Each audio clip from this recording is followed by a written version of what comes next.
Morgan is about to spend $260,000 to go to university and become a graphic designer. But what if I told you she could save those 4 years of her life and build her business for $0 today? In this video, I'm going to show you the 8 simple steps anyone can follow to build a business starting with $0 and turn it into a cash flowing machine, using Morgan's dream as an example. Let's go. I think first step in building anything is you need to get a client. But how do you get a client? I think it's so simple. You literally have to ask. It's not who you know, it's who you ask. And people don't ask enough. So for example, let's say you see a brand that doesn't look good. And I see a lot of brands in LA that don't look good. You walk into the shop and you say, your brand could do with some work.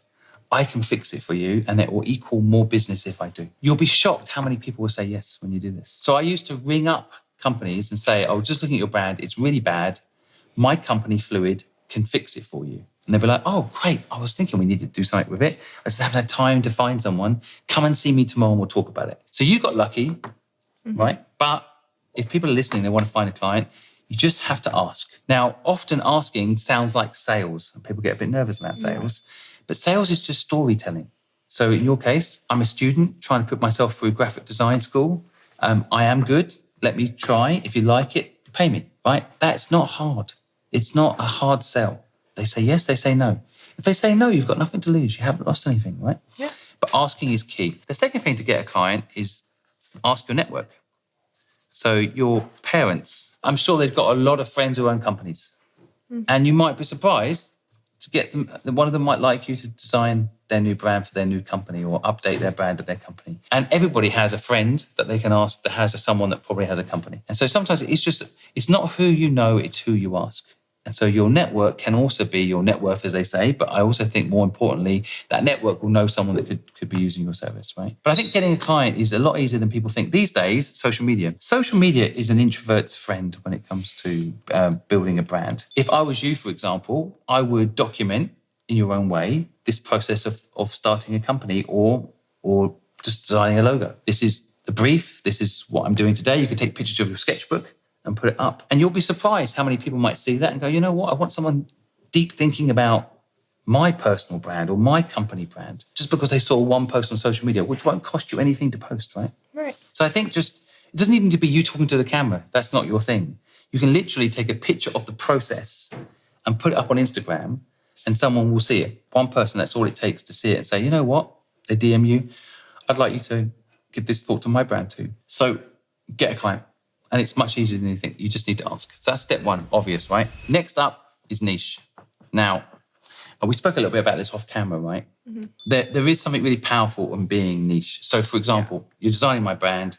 I'm a social media influencer now. There'll be a lot of people that have bad brands and they're social media influencers. So if you get to understand how influencers think, which you're going to have to do my brand, then you can become the expert in branding for social media influencers, which can be very lucrative because people want to know when they pick a service what your expertise at is. Now, there's a lot of people that say they're graphic designers, right? Yeah.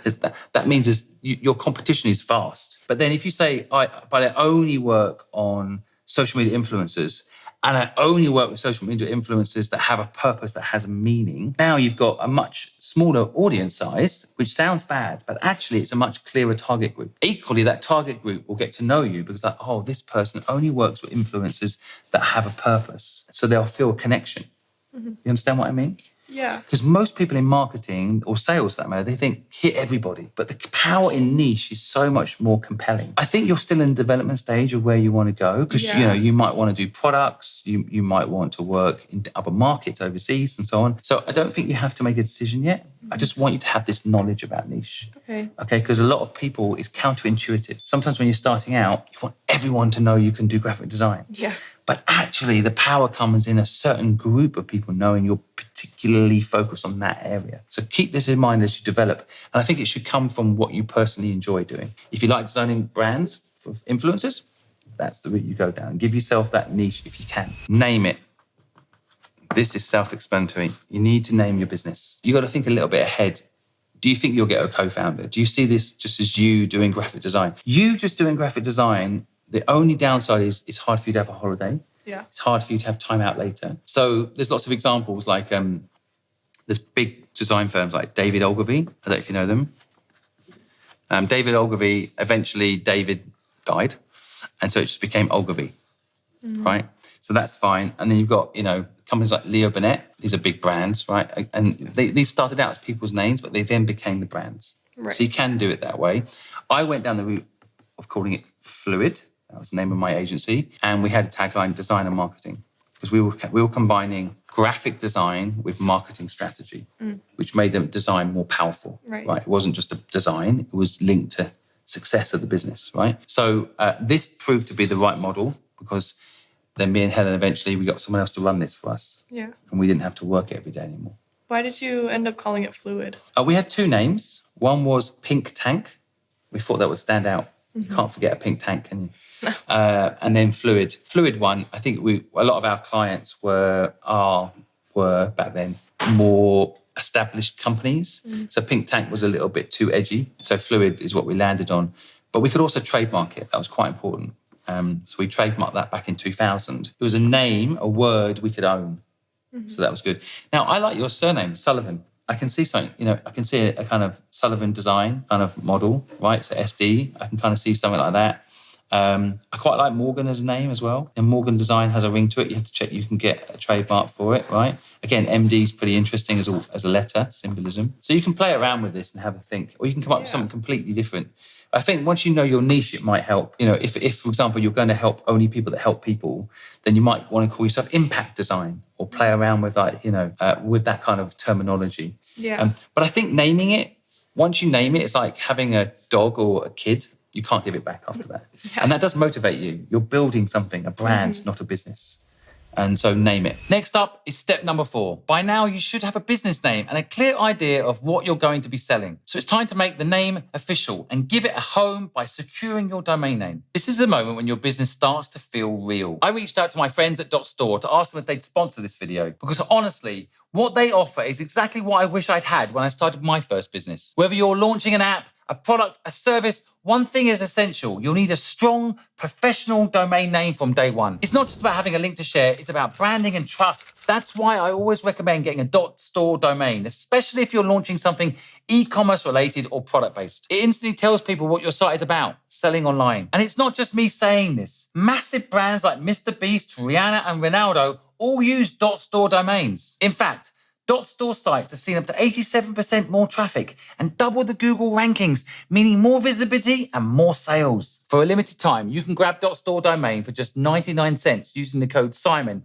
at the link below. And when you do, you'll unlock access to Elevate.store, which includes over $2,500 worth of perks from tools like Canva, Shopify, and more. While you can purchase this domain name from GoDaddy, Namecheap, or other providers, the coupon code is only valid through the link in my description. Build your brand the smart way.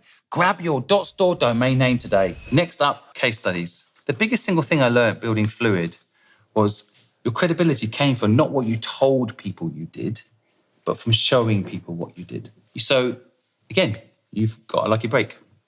I'm one of the biggest business influencers in the world. If you do my brand, you'll be able to go to other business influencers or other influencers in general and say, I did Simon Squibb's brand. And this is the difference it made to Simon. He was able to launch a hoodie brand with that brand. He was able to launch a drinks brand with that brand, and he was able to monetize in 100 other ways that he didn't before I sorted out his branding. So you create a case study and you really want to focus on not just the look of the product, but perhaps what that change in look did for the client. So we call this in marketing, sell the sizzle, not the steak. So you don't necessarily say, I changed their logo. You say the outcome of changing that logo. As you're building this out now, try to think a little bit more businessy. And that's not a negative word. Just because you're creative doesn't mean you can't be a business person.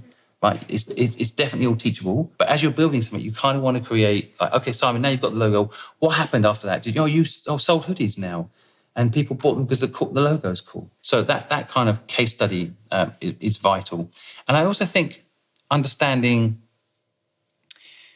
what is it you want people to say about your work. So almost creating a story about what you did. So a story. Now you probably in your case have more than most because you can tell the story about how you were working at Bubba Gump and then this guy come up to you and said hello, right? But talking about the story, creating a case study story of your journey will help you sell your services.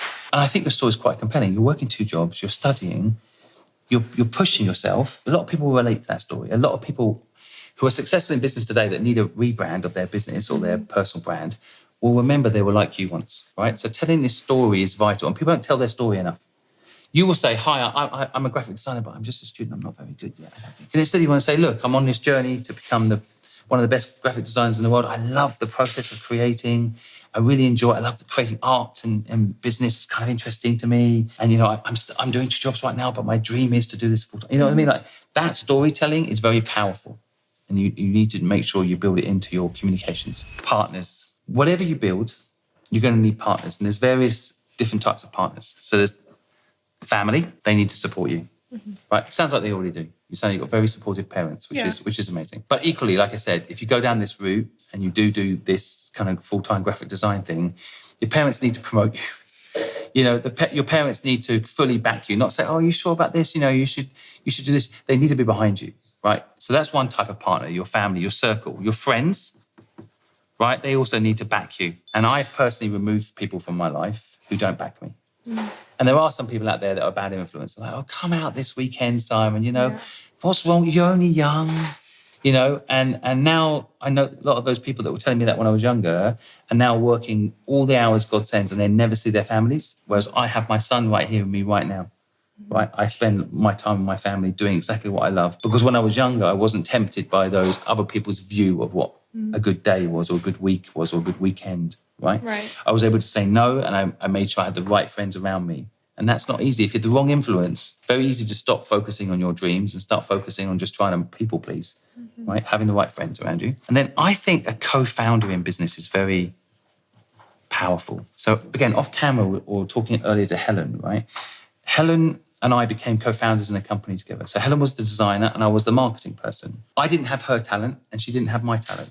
Now, Helen could have learnt my talent. I don't think I could have ever learnt her talent, but there's an argument. I could have gone to university for 4 years, spent $260,000. True. Maybe at the end of it, you could call me a graphic designer, maybe. But I think there's something really powerful in saying, right, what are you good at? List out the things you're good at, things you enjoy doing, and then be honest, listing the things you don't enjoy doing, and then get a partner to do the things you don't like doing. And me and Helen were 50-50.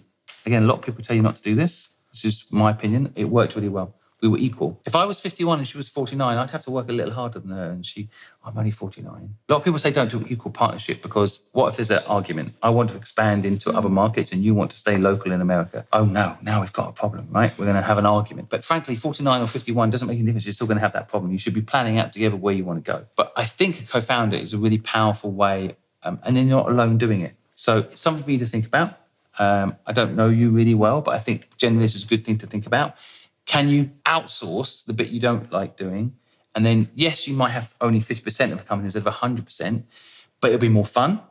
And it's probably going to be 10 times bigger because you'll push each other and you'll support each other and you won't give up as easily. If you do it on your own, it's quite easy to give up, right? Right. Next up, when to quit your job. Quitting your job when you have 2 jobs and you're studying is going to be hard. Yeah. All right. The number one advice that I'm going to say is get your costs down. Getting your costs up will trap you. The more money you spend, the less you have free time. So whatever you spend money on means you have to work another hour at the restaurant. Yeah. Right? You could be tonight working on the brand, and then next week you'll be launching the brand, and then you get a new client. But instead you have to go to the restaurant and do a 9-hour shift tonight. Right?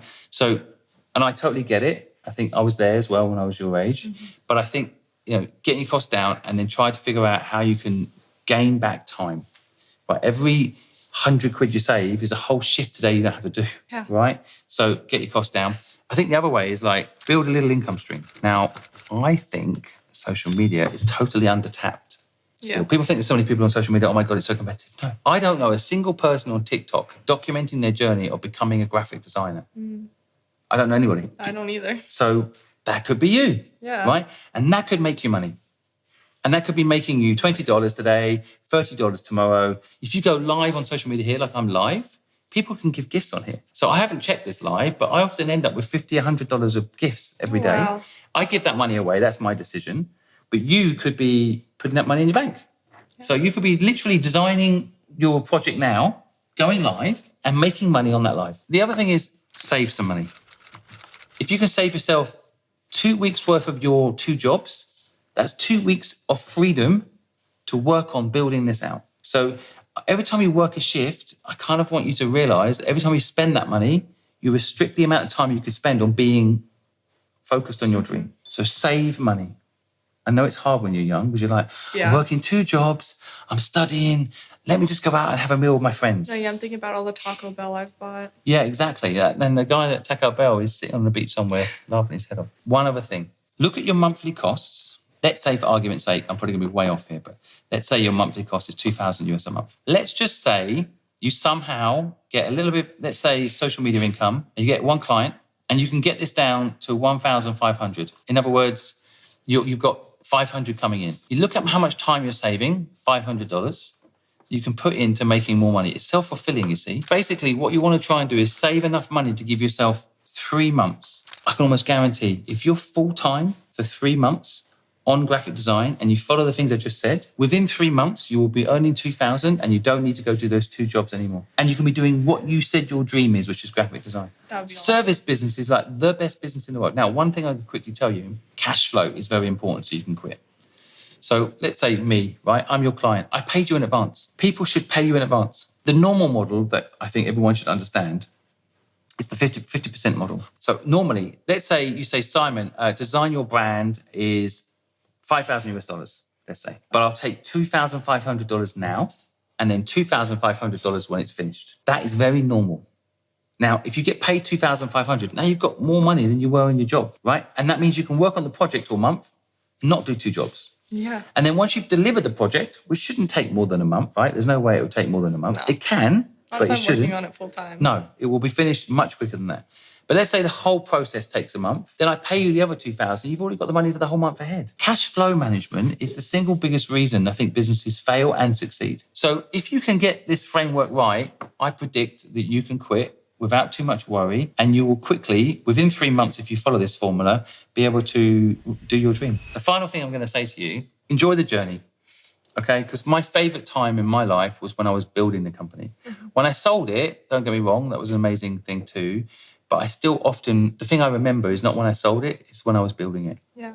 It was really fun to be learning all this stuff that we're just talking about here. But the one big thing that if I go back to my younger self, if I went back to you, knowing what I know now, purpose is the word I'd add into the business. Again, I was saying it earlier, maybe you pick a niche and the niche is you help influencers that are doing good. But purpose, what is the reason for making the money? It can't just be that you enjoy the graphic design, which is perfectly fine, by the way, but I think it's something extra. Maybe, for example, and this is the wrong example, but let's say you allocate some of your profits to funding something that matters to you, or you decide to take on at least 1 pro bono project a year that is redesigning a charity and helping them be more successful.